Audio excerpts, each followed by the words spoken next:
MA history സബ്ജക്റ്റിൻ്റെ third സെമ്മിൻ്റെ പാർട്ടായ പെർസ്പെക്റ്റീവ് ഓഫ് ഹ്യൂമൻ റൈറ്റ്സ് എന്ന ടെക്സ്റ്റിലെ 3.3 ആണ് നമ്മളിന്ന് നോക്കാൻ പോകുന്നത്. The principle of no distinction or exclusion, വിവേചനമില്ലായ്മ അഥവാ ഒഴിവാക്കൽ തത്വം. നിശ്ചിത വിഭാഗങ്ങൾക്കെതിരായ വിവേചനം ഏറ്റവും കുറഞ്ഞ മനുഷ്യാവകാശ ലംഘനങ്ങൾക്ക് കാരണമായിട്ടുണ്ട്. ഇത് അന്താരാഷ്ട്ര പ്രാദേശിക മനുഷ്യാവകാശ ഉറവിടങ്ങളിൽ സമത്വത്തിനും വിവേചനമില്ലായ്മയ്ക്കുമുള്ള അവകാശത്തിൻ്റെ നിർണായക പ്രാധാന്യം എടുത്തുകാട്ടുന്നു.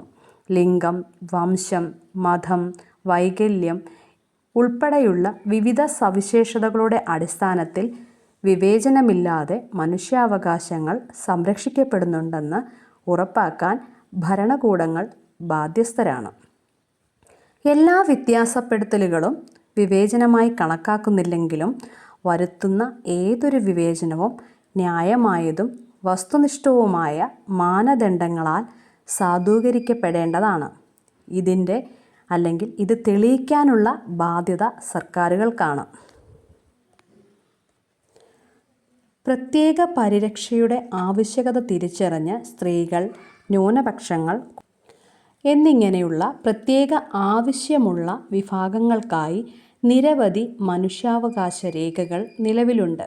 എന്നിരുന്നാലും സാർവത്രികത നിലനിർത്തുന്നതിന് വിഭാഗങ്ങൾക്കായുള്ള പ്രത്യേക അവകാശങ്ങൾ ദുർബലതയോ ചരിത്രപരമായ വിവേചനമോ പോലുള്ള വസ്തുനിഷ്ഠമായ കാരണങ്ങളാൽ സാധൂകരിക്കപ്പെടണം.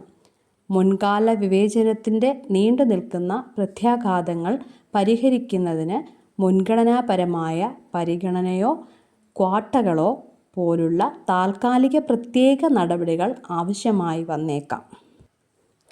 എന്നാൽ പുതിയ തരത്തിലുള്ള വിവേചനം ശാശ്വതമാക്കുന്നത് ഒഴിവാക്കാൻ ഇവ ശ്രദ്ധാപൂർവം പരിഗണിക്കേണ്ടതുണ്ട്.